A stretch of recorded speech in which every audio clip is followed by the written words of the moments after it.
अगर एक LIC agent अपने आप को किसान समझे और अपने बीमा को फसल समझे तो किस प्रकार से उसको सींचना चाहिए। नमस्कार, मैं पंचम गुप्ता अपने YouTube चैनल पे आपका हार्दिक स्वागत और अभिनंदन करता हूं। माय डियर फ्रेंड्स, एक छोटी सी स्टोरी आपको सुनाऊंगा और उस स्टोरी को सुनने के बाद आप में जो बदलाव आएगा वो गजब का होगा। इस स्टोरी से आपको समझ में आएगा कि एक्चुअली में फसल कैसे तैयार होती है। तो आइए फटाफट स्टोरी को सुनते हैं। इससे पहले मैं आपसे आग्रह करता हूं, वीडियो को लाइक कर दीजिएगा, चैनल को सब्सक्राइब कर दीजिएगा और अपने साथियों में शेयर भी कर दीजिएगा। माय डियर फ्रेंड्स, एक किसान होता है। वह किसान अपने खेतों में गोभी के बीज डालता है।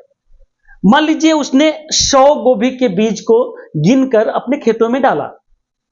अब उसने 100 गोभी के बीजों को डाला, लेकिन उसमें से 80 बीज ही अंकुरित हुए। कितने बीज अंकुरित हुए? 80। 20 बीज उस मिट्टी में सड़ गए। 20 बीजों ने रिस्पांस नहीं किया। 80 बीज अंकुरित हुए, धीरे धीरे पौधे बने। उन पौधों को फिर से खेतों में रोपाई की गई। 80 में से 75 पौधे पकड़ पाए और फिर से हरे भरे हो पाए, लेकिन 5 पौधे वो फिर से खराब हो गए, डैमेज हो गए।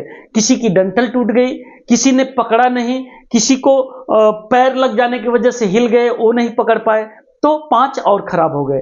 अब उस किसान के खेत में 75 पौधे लग चुके थे जो गोभी बनने के लिए तैयार थे, लेकिन उन 75 पौधों में भी पूरे के पूरे 75 गोभी के फूल नहीं हो पाए। उसमें से 5 डैमेज हो गए, जिसको कीड़ों ने काट लिया। किसान ने जी भर के मेहनत किया। उसने खेतों में मिट्टी चढ़ाया, घासों को, खरपतवारों को हटाया और खाद दिया, पानी दिया। अब वो पौधे धीरे धीरे बड़े होने लगे। 70 पौधों में 5 पौधे ऐसे थे जिनमें कि फल ही नहीं आए, फल आए ही नहीं। वो किसी कारण से फल नहीं ले पाए। 65 बचे। 65 में से भी 5 पौधे ऐसे निकले जो डिस्कलर हो गए। फल तो आए, लेकिन उनका फल खाने लायक नहीं रहा। वो कहीं ना कहीं कीड़ा कटा हुआ हो गया, तो कहीं ना कहीं डैमेज हो गए, डिस्कलर हो गए, टेढ़ बाकुच हो गए, तो वो मार्केट में, मंडी में नहीं जा पाए। अब 60 पौधे सही सलामत उसके खेत में गोभी के तैयार हुए, जिसको काट के मंडी में भेजा गया। अब आप इस कहानी से समझ सकते हैं कि 100 बीजों को डाला गया तो 60 गोभी के फूल तैयार हुए, वो भी काफी मेहनत करने के बाद। इसी तरीके से एक LIC एजेंट को भी काम करना होता है। वह ज्यादा प्रॉस्पेक्ट अगर जुटाएगा तो ज्यादा फसल तैयार होगी। ज्यादा फसल तैयार करना है तो निश्चित तौर से आपको ज्यादा से ज्यादा बीजों को बोना होगा। ये जो प्रॉस्पेक्ट है, हमारे बीज हैं, इनको मिट्टी में रोपना पड़ेगा, यानी अपने रजिस्टर में चढ़ाना पड़ेगा।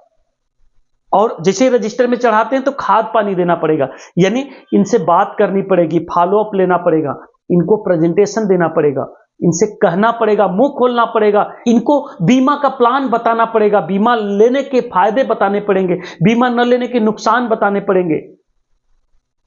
इनसे आग्रह भी करना पड़ेगा, आप अपने परिवार के, अपने बच्चों के लिए, अपने लाइफ के लिए, अपने फ्यूचर के लिए सोचिए। ये कहना पड़ेगा, तब जाके आपको कुछ पौधे मिल पाएंगे। क्योंकि यहां और भी ज्यादा प्रॉब्लम है। यहां मानसून आ सकता है, यहां तूफान आ सकता है, यहां तरह तरह के लोग भ्रमित करने वाले मिल जाएंगे, यानी दूसरा कोई चुरा भी सकता है।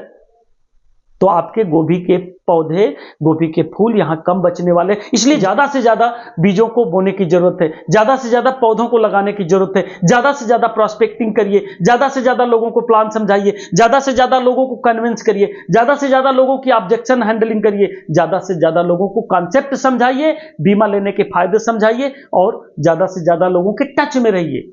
ज्यादा से ज्यादा लोगों से मुंह खोलना शुरू करिए, बीमा आपका होना शुरू हो जाएगा। ये कहानी आपको अगर अच्छी लगी हो तो लाइक जरूर कर दीजिएगा, चैनल को सब्सक्राइब जरूर कर दीजिएगा और अपने साथियों में शेयर भी कर दीजिएगा। क्योंकि ऐसे ऐसे स्टोरी आपको इंप्रेस करते हैं, ऐसे स्टोरी आपको इन्फ्लुएंस करते हैं, ऐसे स्टोरी आपको मोटिवेट करते हैं। और ऐसे ही अच्छी अच्छी स्टोरी मैं आपको लेके आता रहता हूं, इस चैनल पे आपको सुनाता रहता हूं, आपको मोटिवेट करता रहता हूं, आपको इंस्पायर करता रहता हूं, आपके बिजनेस बढ़ाने के लिए कुछ न कुछ टिप्स देता रहता हूं। इसलिए चैनल को सब्सक्राइब जरूर कर दीजिएगा, बने रहिएगा हमारे साथ। आपको दिल की गहराइयों से बहुत बहुत धन्यवाद। Thank you very much. Bye bye and take care.